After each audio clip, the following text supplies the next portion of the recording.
Is America really a haven of civil liberties, justice and democracy, or is that just something it continually tells itself? A propitiating myth spun by the media and by obsequious vassal states in the West. As the richest and most powerful nation on earth, how does the United States really fare against putative human rights violators around the world? Let's take a look. Whistleblowers, according to the law, are supposed to be protected from government retaliation. In practice, though, this rarely happens. Under cool as a breeze President Obama, 8 whistleblowers were prosecuted by the government, mostly for revealing US war crimes. Thomas Drake, an NSA employee, who leaked information about the NSA's illegal surveillance program through the appropriate channels, was fired, stripped of security clearance, prosecuted, and financially devastated. Later, Edward Snowden did the same thing by leaking information that was very much in the public interest and has had to seek asylum in Russia. He remains in US crosshairs to this day. Chelsea Manning leaked documents about US war crimes in Iraq and Afghanistan, for which she received a sentence of 35 years in prison. Her sentence was commuted by Obama, and she ended up serving just 7 years in prison for doing the right thing. John Kiriakou leaked information about US torture campaigns and served 2.5 years. Shamai Leibovich leaked information about illegal FBI practices and received a sentence of 20 months. Under Trump, Reality Winner, an NSA employee, was sentenced to 5 years and 3 months for leaking information about Russian interference in the 2016 presidential elections. Terry Albury, an FBI employee, was sentenced to 4 years for revealing illegal, xenophobic and racist practices within the FBI. And Daniel Hale was sentenced to 4 years in prison for revealing America's illegal campaign of drone assassinations in Yemen. Defending Rights and Dissent, a civil rights advocacy group based in the US, wrote in 2018 that it is entirely inappropriate to use a law supposedly aimed at actual spies and saboteurs, the Espionage Act, against individuals who act in good faith to bring government misconduct to the attention of the public. Yet we have seen this statute used with greater frequency against whistleblowers. And it remarked further that it is the hallmark of authoritarian regimes to equate journalism, whistleblowing, and truth-telling with espionage. This sinister appeal to spurious laws is what Caroline Elkins refers to as legalized lawlessness in her book on the British Empire. And it is a common tactic of the US that outwardly, at least, distinguishes it from so-called totalitarian states. UN proposals and resolutions, international one-sided trade agreements, and vaguely worded draconian laws often provide a fig leaf for America's immoral behavior.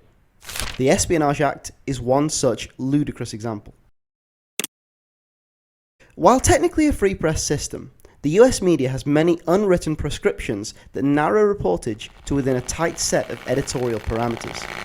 Michael Parenti writes that the irreducible responsibility of the mainstream media is to continually recreate a view of reality supportive of existing social and economic class power. The truth of Parenti's assertion should be obvious, given that 6 US corporations and 15 billionaires operate and control 90% of media consumed in the US. These multinational businesses, whose directors sit on multiple boards, including those outside of the media, benefit from, or at the very least stand to benefit from, international deregulation and US imperialism, attacks on labour rights, and tax cuts. Conflicts of interest that ultimately inform the tenor of reportage on many contentious class issues, even at the level of the unwitting reporter. And given the symbiotic relationship between the corporate world and the US government, known informally as the revolving door policy, it is easy to see how the manipulation of truth in the mainstream media has serious and deleterious implications for American democracy.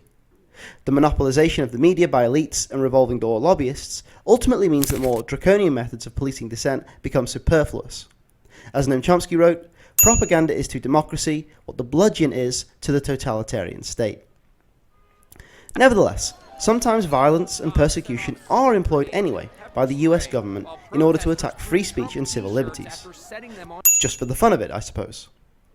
Julian Assange is currently awaiting extradition to the US, where he faces a charge of 175 years in prison for sedition, apparently. Here's that legalized lawlessness I was talking about earlier. Publishing documents in the public interest to media sites is 100% legal. But the US can point to its little book of wartime stipulations and say, that's espionage, technically. Nils Meltzer, the UN Special Rapporteur on Torture, wrote that Assange is being persecuted and abused for exposing the dirty secrets of the powerful, including war crimes, torture, and corruption.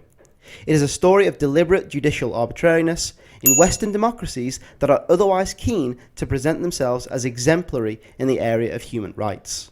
Stephen Donziger, an environmental lawyer who defeated Chevron in court on behalf of 30,000 Ecuadorians for its deliberate pollution of the Ecuadorian rainforest, was sentenced to 6 months in prison by the US government, ostensibly for contempt of court, in what a UN working group called a deprivation of liberty that was arbitrary because it violates multiple norms relating to the right to a fair trial, including the apparent lack of impartiality of the courts. The courts had hired a private law firm with ties to Chevron to aggressively prosecute Donziger, after federal prosecutors had declined to bring charges. Donziger called it a retaliation play by Chevron and some of its allies in the judiciary. This year, acclaimed ABC journalist James Gordon, known for his sensitive reporting about the US military and covert operations, has been reported missing since April, almost immediately following a raid on his home in Virginia by the FBI, supposedly for possessing classified material. This raises questions over whether the Biden administration has targeted or arrested the journalist, notes The Independent. In 2020, an unprecedented 142 journalists were arrested and or charged in the United States, most of them for covering racial injustice, police brutality, and the election. 13 of them faced long-term legal action.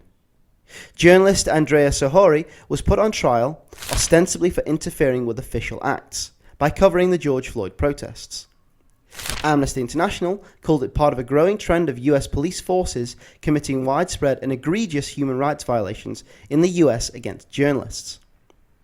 In 2021, 57 journalists were detained, with at least 8 facing criminal charges, including radio reporter April Ehrlich, who was named one of the One Free Press Coalition's 10 most urgent press freedom cases that year. Abroad, the United States' scant faithfulness to free speech and civil liberties disappears entirely, and the crimes they commit against journalists internationally rivals and even exceeds the putative human rights violators it continually condemns. In 1999, the US bombed the Radio Television of Serbia headquarters, apparently because it was an apparatus of dictatorship, killing 16 people, mostly journalists. The move was condemned by international journalist organizations at the time. John Foster, General Secretary of the National Union of Journalists, described the attack as a barbarity and stated that killing journalists does not stop censorship, it only brings more repression. During the wars in Afghanistan and Iraq, the US targeted Al Jazeera for being critical of American policy at the time. In 2001, its Kabul office was bombed and destroyed, with the Pentagon stating without evidence that it had been a known Al-Qaeda facility. In 2003, Al Jazeera's Baghdad office came under fire, killing journalist Tarek Ayoub. The US had been given the coordinates to the office before the attack, and many journalist organizations suspected it of being a targeted strike. 2 other journalists were killed during the same month in different targeted strikes, and later in 2007, 2 Reuters journalists were infamously gunned down by an Apache helicopter, along with several other civilians, including children.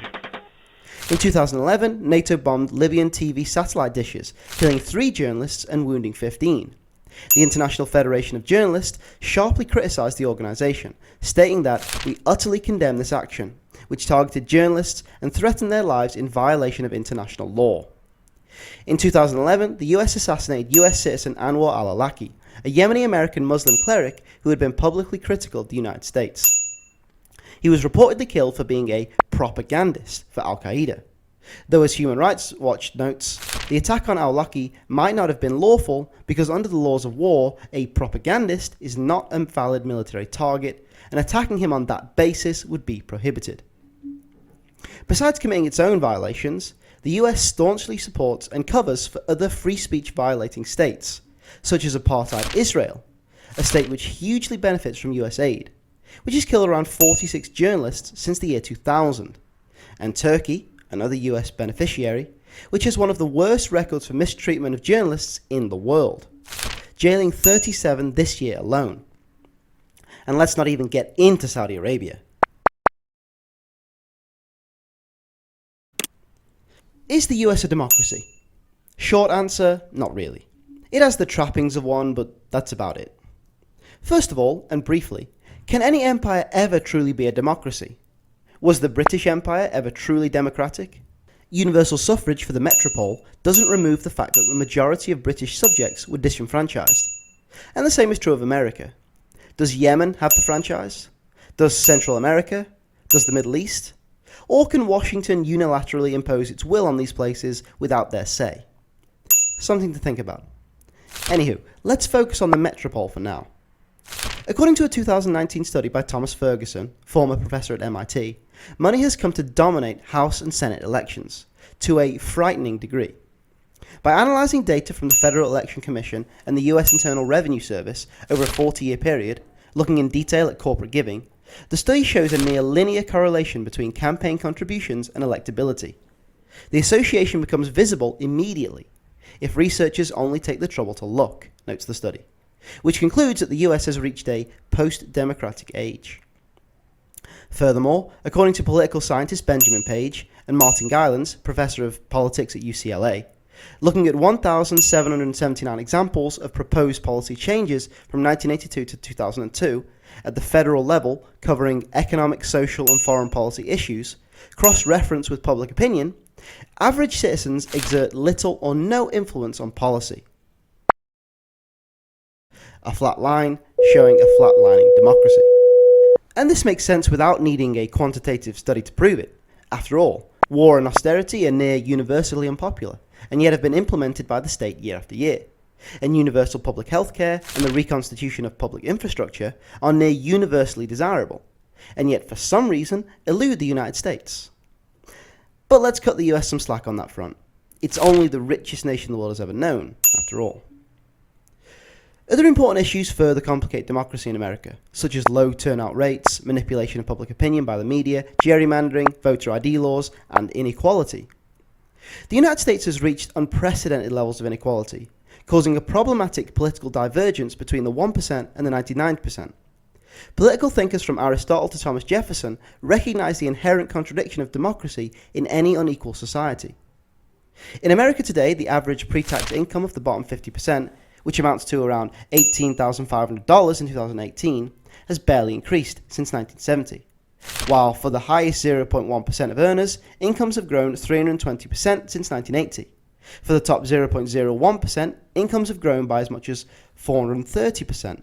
And for the tip-top 0.001%, the 2,300 richest Americans, incomes have grown by more than 600%, writes Emmanuel Saez in his book The Triumph of Injustice. And 60% of Americans today are living precariously paycheck to paycheck, according to a recent Lending Club report. I mean, why? What happened to that trickle-down economics bullshit? America's Gini coefficient, an inequality metric ranging from 0 to 1, is 0.41, a score that outranks both the Russian Federation and China. This level of inequality has exacerbated issues of homelessness, drug addiction, crime, and mental health problems. Over 1 million excess COVID deaths are the result of this neoliberal human rights disavowing trend. And since 2015, the US has seen an unprecedented decline in life expectancy, despite being one of the top spenders for healthcare, private healthcare that is, in the world.